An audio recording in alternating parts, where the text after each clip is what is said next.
Okay, I'm excited for today's topic because it's kind of why I'm doing this whole thing, why I have my site, why I'm writing and doing pictures and videos and everything, is because I believe that peace is possible.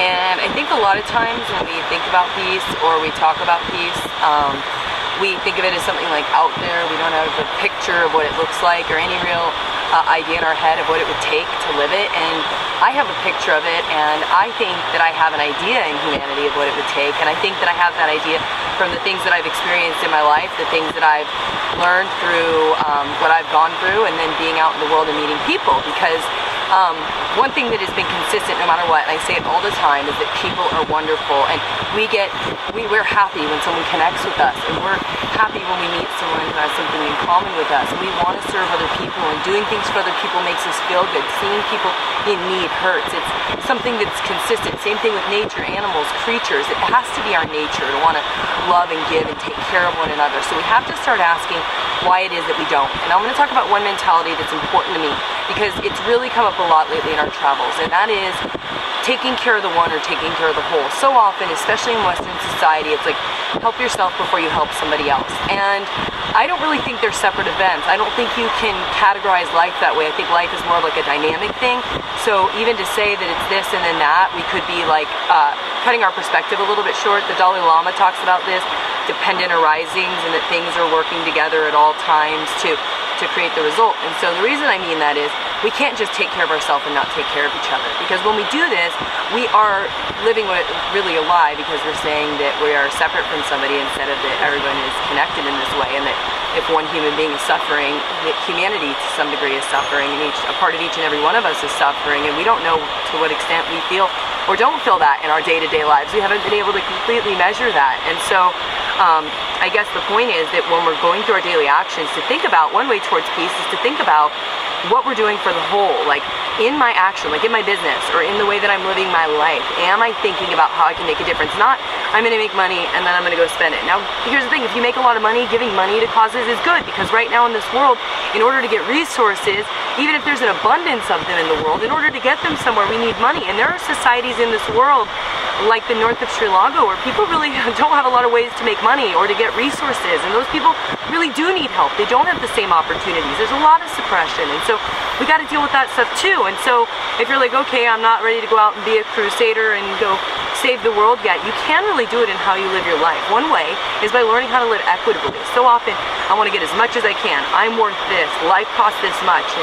And we can start looking at the reality, like, where do I put my time, money, energy, and resources, and why do I do it? Is it something that I really want, or do I feel I have to? Is it a distraction? And even starting to live equitably, finding ways to give service and get what you need, and have an exchange in human beings, and not like bartering, just genuinely interacting and connecting with another human being and exchanging. Because the truth is that peace is possible, but it takes us having compassion and understanding.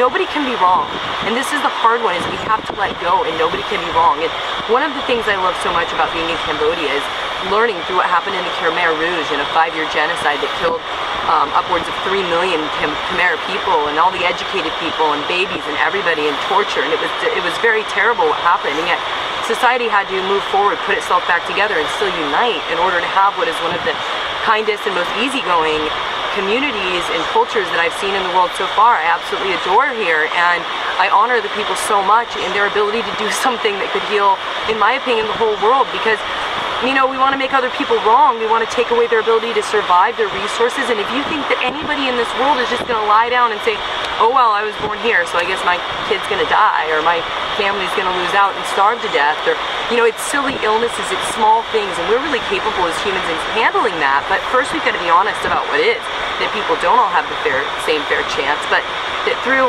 forgiveness, understanding, giving, contribution, service, and seeing that we are in abundance in what we are. See, everything that I do, everything that I'm saying right now is within me. Everything I type, everything that I make, I teach, I connect, that is all within me.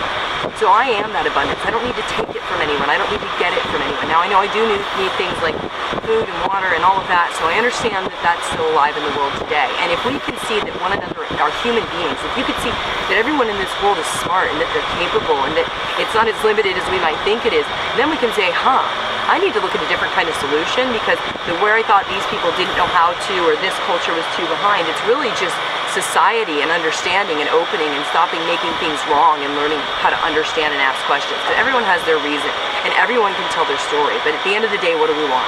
Well, until there is a point where everyone in the world can have their needs met and where they can be safe, they can take care of their children, you can't expect any society to just settle for what is and settle for not thriving, because I believe it's our nature as human beings to want to thrive. So when you're thinking about peace and the position of the world, we've got to step back and add a new perspective, look at someone else's priorities, understand the facts and the way that people interpret them with their emotions, and just really get a basis of what humans are about, and then see the things that we're doing and understand that it is really coming from a lack of understanding things, such as, like, just a quick one. I know we got to run here because this has been a long one. Thank you for sticking with me. But even just understanding money and globalization and how the exchange works, and learning that money has interest on it and doesn't exist, it's owed, and by this, what the repercussion is that it's a contest for it, and there's countries that are left at the bottom, their resources get sold off for nothing, and these people are, like in villages we visited here, I mean, they're trapping rats, and that's what they're eating because that's what they have to. And so when you travel, when you see that, when you experience it,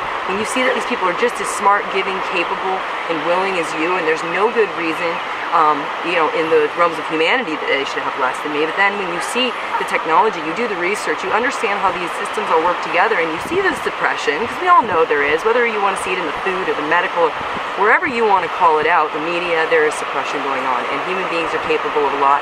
So that's my message about peace is possible. It's a long one, but it's kind of the basis of where I'm going and what I'm doing. So thank you for joining me on day 5. I look forward to seeing you on day 6 for Avita from Cambodia.